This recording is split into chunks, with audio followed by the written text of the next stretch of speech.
Cam, the odds certainly weren't in your favor at halftime, a 2-0 deficit. You had just given up a goal in the final minute of the first half. What inspired you guys to come back today, a huge 3-2 victory? Today was obviously a very emotional day with Trevor Wildberger's parents coming out for this event. I think beforehand, the ceremony and everything that has gone on, and it was certainly a deep reminder of the adversity that the team had gone through. And I think for a lot of us, maybe emotionally, it was a bit too tough to handle right on bat. It just came at us and it hit us. And the realization maybe just caught us off guard in the first half, and we were flat-footed, off our toes, and I think that started with the emotional side and the mental side of the game. But we rectified that. And talk about the second half, just a total 180. You guys were down a man for the final 35 minutes, but somehow managed to find 3 goals, all 3 by Ricardo Palomino, and hold off Concordia down the stretch for your 3rd straight win. Firstly, I'd like to give a personal mention to Ricardo, because I think he's been the missing piece of the puzzle in this program for the past years especially. And myself as a senior, the past 2.5, 3 years, this program has been hurting because we haven't been in the place where we wanted to be. We've been heading in the right direction, and certainly he's provided that cutting edge to the team that can certainly allow us to finish off results. And then talking about a result, as a whole, at halftime, coach started talking to us, and we just had to look internally into ourselves and just question if we really wanted to be here today. And that's exactly what we did. We got together as a team. We looked inside ourselves, we looked at our hearts, and we looked at Trevor's parents, and we knew what had to be done. It wasn't necessarily said, but we knew what had to be done, and I think there was a quiet confidence that we know that, as Trevor's dad said today, that there was always a 12th man, or there was always another guy playing with us today, and that certainly spurred us on to victory despite being down a man for a large part of the game. First half own goal against you, and then another goal in the final minute of the first period. Looked like the Spirits were a little down at halftime, a 2-0 deficit. How did you guys adjust and come back in the second half and win this game today? I think we brought a lot of confidence from our last couple of games into the second half today. It was 2 unlucky goals in the first half. I didn't really think that they were the better team in the first half, but we gave them a couple unlucky goals, and I think the team did a great job battling back in the second half. Ricardo had an unbelievable performance. I think the defense stepped up as well, making sure that we didn't have any of the same mistakes that we had in the first half. Ricardo's first goal on the set piece, it hit off the post and went in. Did that spark something for the team and help energize the squad?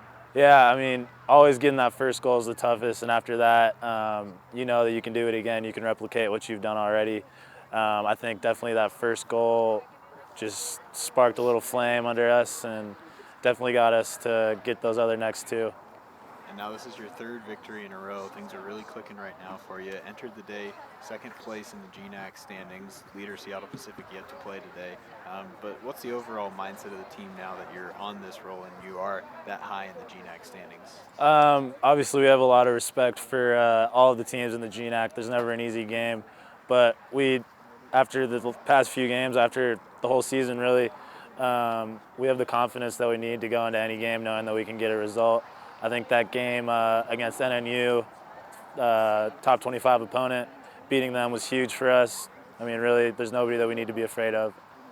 And before the game today, a very special ceremony, MSUB Kicks Cancer Day. Both teams gathering together around the center of the field. Talk about just the mindset that was going around that circle before the game and what this game meant to you on a bigger scale. Yeah, it was a very emotional day for us, playing for Trevor, and not just Trevor, but Sebastian and all the other families that have had to battle cancer, have had somebody in their family battle cancer. And honestly, I think that also had something to do with how we responded in the second half. Just the way that Trevor battled cancer so hard, Sebastian battled cancer so hard. We never gave up, and we battled back just as hard as them and played with their spirits. Well, I'm very disappointed, still am very disappointed with the way that we played the first 45 minutes, because that was flat.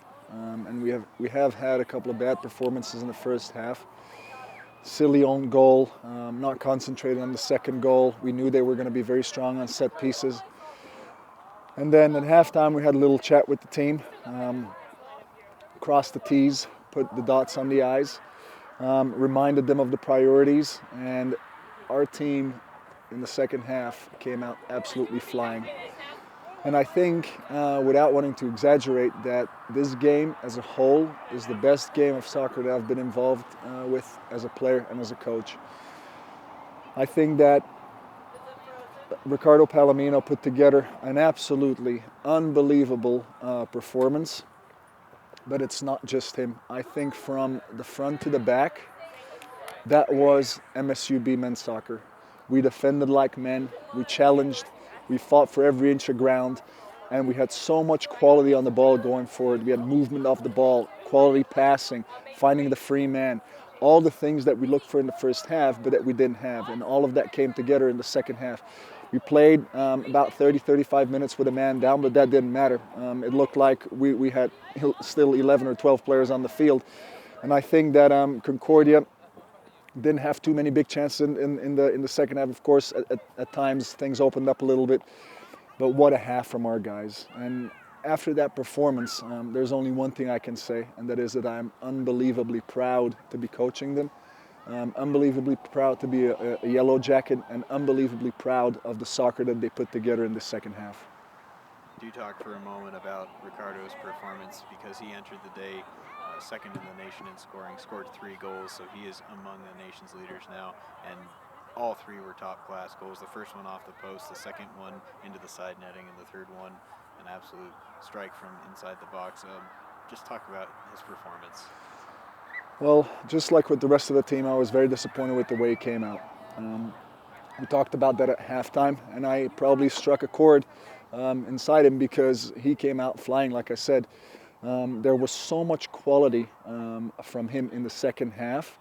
There was so much quality on every finish, because those weren't just easy tap-ins. The first one was a free kick, world-class free kick, bent around the wall. Second one, dribbled probably 3 or 4 players, put the ball next to the keeper. And then the third one was great awareness from Sam Butterworth to lay the ball back to him. Just a quality volley into the bottom corner. So he's got 16 goals right now. I think that he's definitely someone who has a target on his back at the moment, because he was marked very tightly and very well in the first half.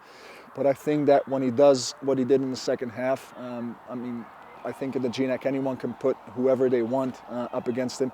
They're not going to be able to stop him. We've got 5 games to play, and I really hope that he's going to be able to contribute in those five games with goals, but more importantly with good performances, team performances, because that's what we need. We need players who want to work for the team. If we do that, then the individual accolades will come. But to get back to Ricardo, we're not at a world-class level here at MSUB, but there was a world-class level performance at Yellowjacket Field at the GNAC level. 3 wins in a row for your team now. You have all sorts of momentum. Like you mentioned, 5 matches left in the short season. What is your goal from here forward? What is your message to the team? The message is that tomorrow when they show up for a recovery session, they need to leave everything on the field, and they need to take care of their bodies. That's the message. We take it day by day. We don't focus on the goal, we focus on the process. And even although I know that some people will start talking about whatever may be laying ahead of us, that doesn't matter. We need to focus on ourselves, and we need to take care of our bodies tomorrow, after tomorrow, and then focus on getting back to training and making sure that we're prepared for our next GNAC game.